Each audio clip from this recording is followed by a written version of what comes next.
నమస్తే, welcome to Disha TV. Lok Sabha ఎన్నికల అభ్యర్థుల మధ్య మాటల తూటాలు పేలుతున్నాయి. ఫలానా పార్టీకి మీది బీ టీం అని ఒక పార్టీ నేత అంటే, కాదు మీదే ఆ పార్టీకి బీ టీం అంటూ విమర్శలు గుప్పిస్తున్నారు. సాధారణంగా ఎన్నికల విమర్శలు, ఆరోపణలు సాధారణమే అయినప్పటికీ తాజా ఎన్నికల్లో నాయకులు ఒక్క అడుగు ముందుకు వేసి విపరీత ధోరణిలో ప్రత్యర్థి పార్టీల మీద దుమ్మెత్తిపోస్తున్నారు. ఇది హైదరాబాద్ పార్లమెంట్ నియోజకవర్గంలో ఎక్కువగా కనబడుతుంది. ఈ సెగ్మెంట్లో ప్రతి ఎన్నికల సందర్భంగా ఇతర పార్టీల నాయకులు ఎంఐఎం ఎలాంటి అభివృద్ధి చేయలేదని, సమస్యలు రాజ్యమేలుతున్నాయనే ఆరోపణలు చేస్తుంటారు. ఎంఐఎంకు ఓటేస్తే ఇదే పరిస్థితి పునరావృతం అవుతుందని ఉపన్యాసాలు ఇస్తుంటారు. ఎన్నికల్లో ఇవన్నీ సాధారణమైనప్పటికీ అభివృద్ధి విషయమై ఏ పార్టీ అభ్యర్థి కూడా మాట్లాడడం లేదని, సుమారు 40 సంవత్సరాలుగా పాతబస్తీలో ఎంఐఎం పార్టీ ఏకఛత్రాధిపత్యంగా రాజ్యమేలుతోంది. అటువంటి పార్టీని ఓడించాలంటే తాము గెలిస్తే ఏం చేస్తాం, పాతబస్తీ అభివృద్ధికి తీసుకుపోయే ప్రణాళికలు ఏమిటనేది ప్రజల్లోకి తీసుకెళ్లాల్సింది పోయి అభివృద్ధి విషయాన్ని దూరం పెట్టి ఆరోపణలు చేసుకుంటుండడం ఓటర్లు ఆసక్తికరంగా గమనిస్తున్నారు.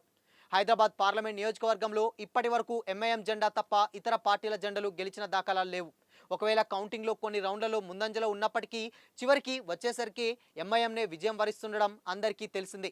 ఇలాంటి తరుణంలో కేంద్ర రాష్ట్ర ప్రభుత్వాల నుండి నిధులు తెచ్చి అభివృద్ధి ఎలా చేస్తామో చెప్పాల్సిన లీడర్లు అసలు విషయాన్ని మరుగున పెడుతున్నారని, ఎంఐఎం మీద బీ టీం అని ఓ పార్టీ నేత అంటే, కాదు మీదే బీ టీం అంటూ మరో పార్టీ నేత ఇలా ప్రత్యారోపణలు చేసుకుంటున్నారు. దీంతో ప్రజల కంటే ముందు లీడర్లు మారాలనే అభిప్రాయాలు వినబడుతున్నాయి. హైదరాబాద్ లోక్సభ స్థానం నుండి బీఆర్ఎస్ పార్టీ అభ్యర్థిగా పోటీ చేస్తున్న గడ్డం శ్రీనివాస్ యాదవ్ తీరు నియోజకవర్గం వ్యాప్తంగా చర్చనీయాంశంగా మారింది.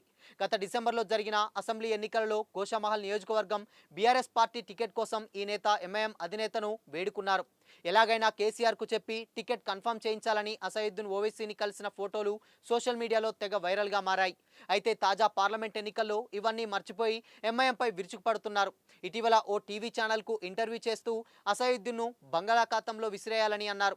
మరోవైపు బీజేపీ అభ్యర్థి మాధవీలతను సైతం వదలలేదు. కోవిడ్ సమయంలో విరించి హాస్పిటల్లో రోగుల నుండి అధికంగా డబ్బులు వసూలు చేసి ధర్మం గురించి మాట్లాడడం విడ్డూరంగా ఉందని విమర్శించారు.